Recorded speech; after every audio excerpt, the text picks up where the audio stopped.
Queridos irmãos, queridas irmãs, esse vídeo é de número 99, Diálogo com as Sombras, Hermínio Miranda, Teoria e Prática da Doutrinação. Então, eu havia dito que gravaríamos, só o vídeo anterior, 98, mas tem só um trechinho aqui, e como depois desse trecho, o outro tema, os médiuns. Então, creio que esse trechinho aqui, ele não vai, assim, tomar um espaço muito longo de um vídeo de 26 minutos, não. Até porque é muito importante dar sequência nesse assunto. Por exemplo, olha só para você ver.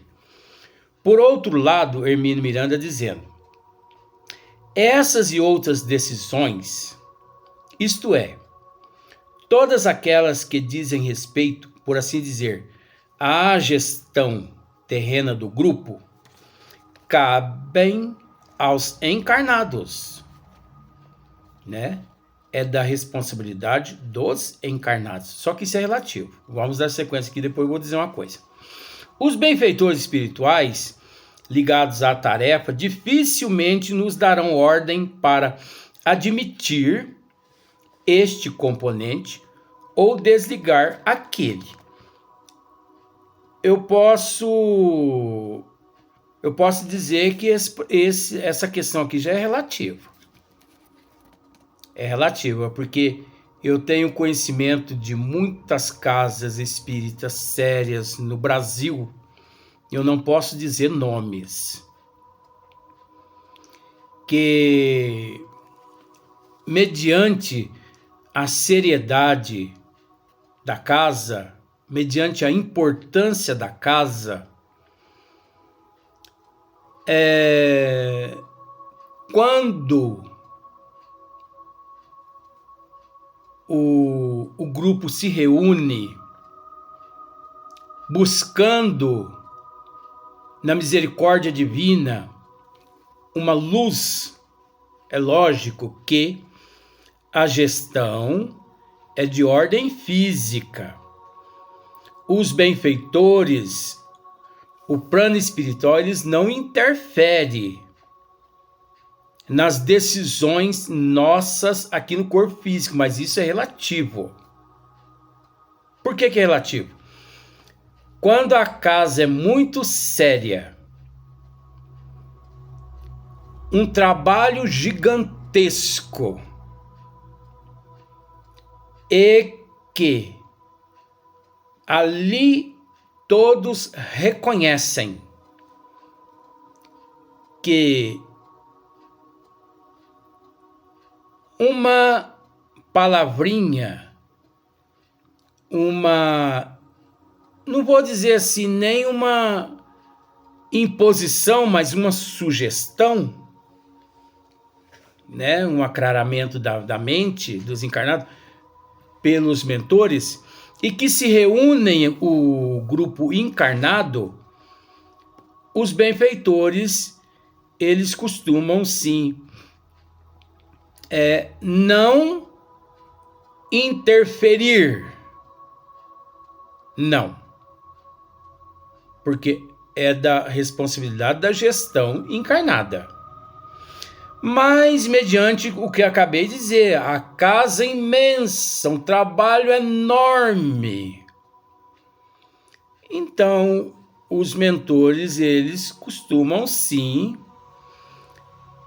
na casa séria, através de médiuns sérios, médiuns verdadeiros, eles costumam sim sugerir: por que vocês não tomam esse caminho em vez desse outro?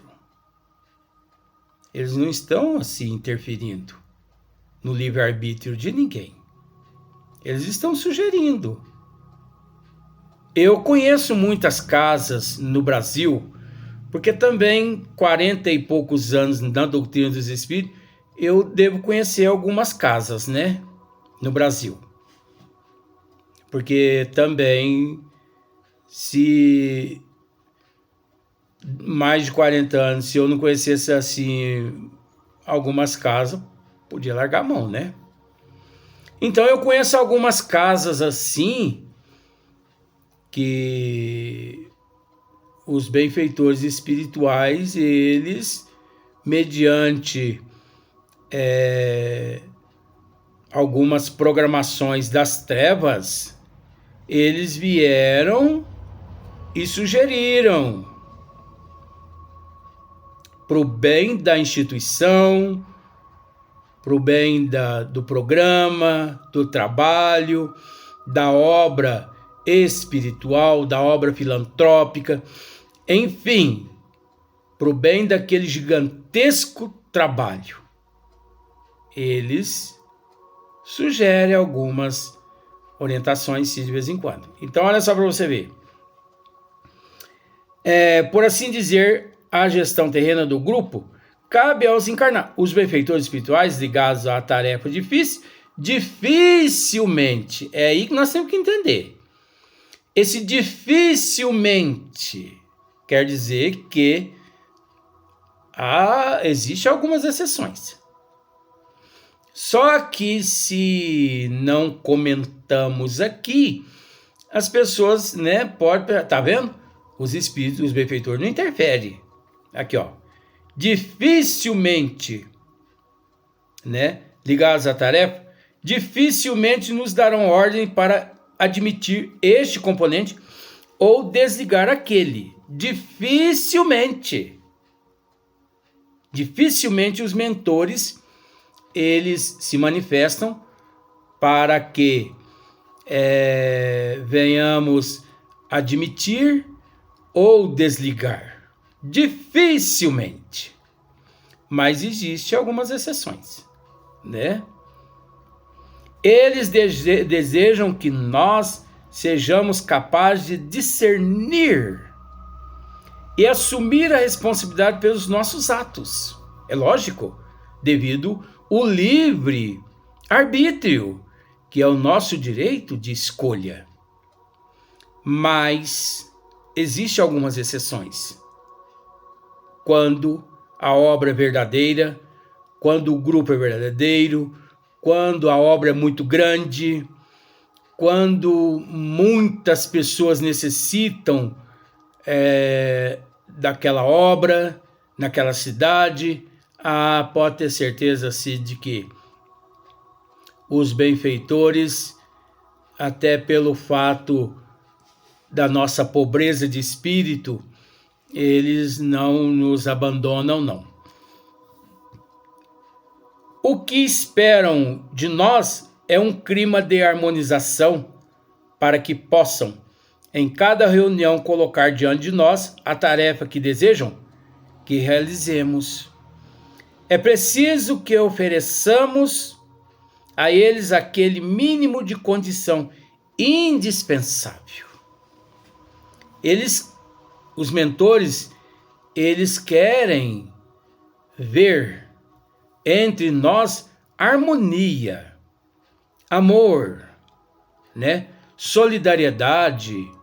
Eles querem deparar com um grupo homogêneo, um grupo de alta sintonia, de responsabilidade, de compromisso, de disciplina, enfim, de união. Isso que eles querem, os benfeitores espirituais.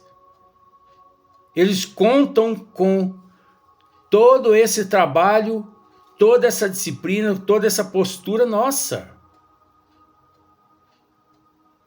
Eles não optam por demitir esse, admitir aquele, mas existem algumas exceções, conforme já acabei de dizer. O trabalho muito grande. É pena que eu não posso citar o nome de algumas instituições aqui no Brasil, instituições enormes, instituições com mais de 100 anos de exercício, de funcionamento. Mais de 100 anos. Eu conheço uma instituição aqui no Brasil, mais de 100 anos o exercício das funções. Portas abertas há mais de 100 anos. E que em dado momento, antes do presidente desencarnar, através do próprio presidente, que tinha ele um vínculo fortíssimo com o Dr. Bezerra de Menezes. Dr. Bezerra de Menezes, através dele, presidente, veio e deixou uma mensagem para o grupo todo. Nessa mensagem, Dr. Bezerra de Menezes cita o nome do sucessor daquele presidente. Agora, é pena que eu não posso dizer o nome dessa instituição aqui no Brasil, porque até que você descubra que instituição é essa e que presidente é esse e que pessoa é essa apontada por Dr. Bezerra de Menezes, até que você descubra, você vai pensar, com todo direito, que é uma invenção minha, que é mentira, que isso não faz, o Dr. Bezerra de Menezes não agiria jamais desse jeito. É um direito teu. Mas se eu tenho que aguentar tudo isso para preservar o nome da instituição, o nome do presidente, que na época, depois de 6 meses, desencarnou de fato, e o nome do presidente atual dessa instituição, se eu tiver que apanhar de tudo quanto é forma para poder preservar o nome desses seres, eu prefiro apanhar do que revelar quem foram e quem são os atuais hoje. Pois é uma instituição enorme, um trabalho enorme.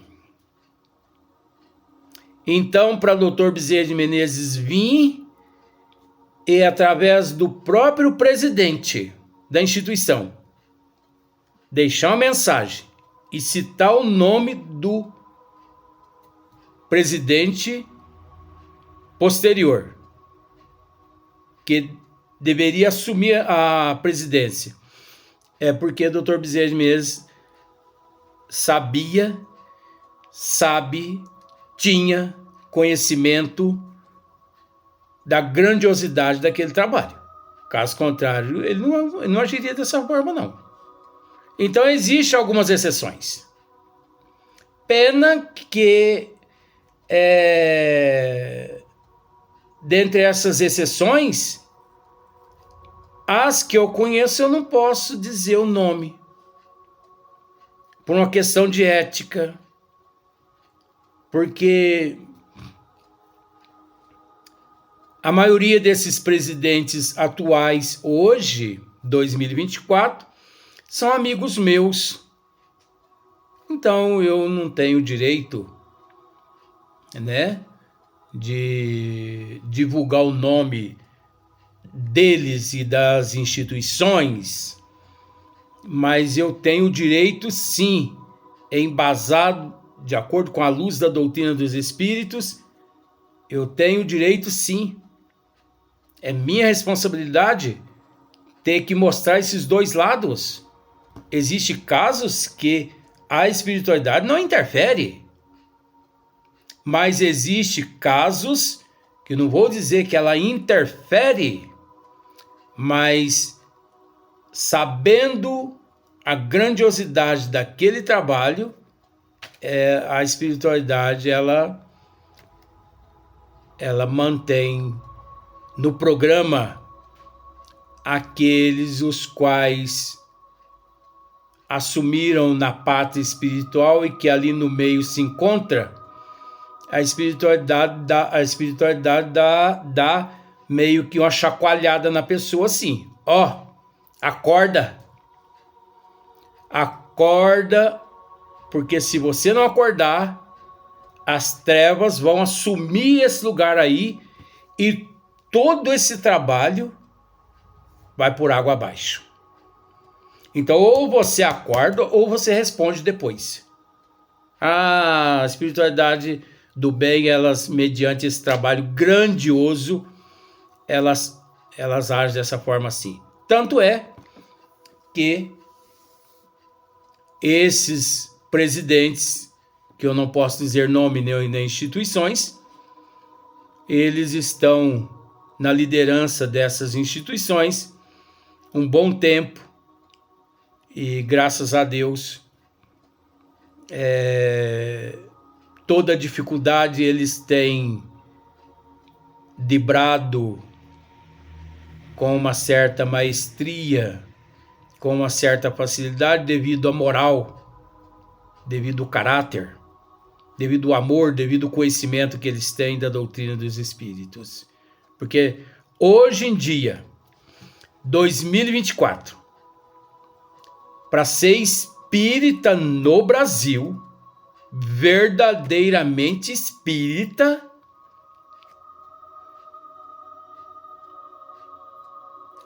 eu vou usar aquele termo, precisa ser forte. Porque se a pessoa não for forte, ele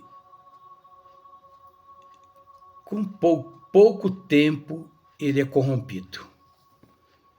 Ele é dissolvido. As ideias o corrompe, né? Então ele se perde na vaidade, no egoísmo, no orgulho. Enfim, hoje em dia, 2024, ser espírita não é para qualquer um. Verdadeiramente espírita não é para qualquer um em 2024. E o negócio vai piorar. 2025, 2026, até 2030. Olha, nessa seleção que nós nos encontramos aqui na Terra, até 2030, a separação do joio do trigo vai ser tão grande que aqueles que permanecerem com o Cristo é uma minoria. Porque a coisa não tá fácil, não. Eu podia usar outros termos aqui, mas não vou usar, não, né? Então, até o próximo vídeo. O próximo vídeo, o tema, os médiuns, né? Mas próximo vídeo, próximo dia.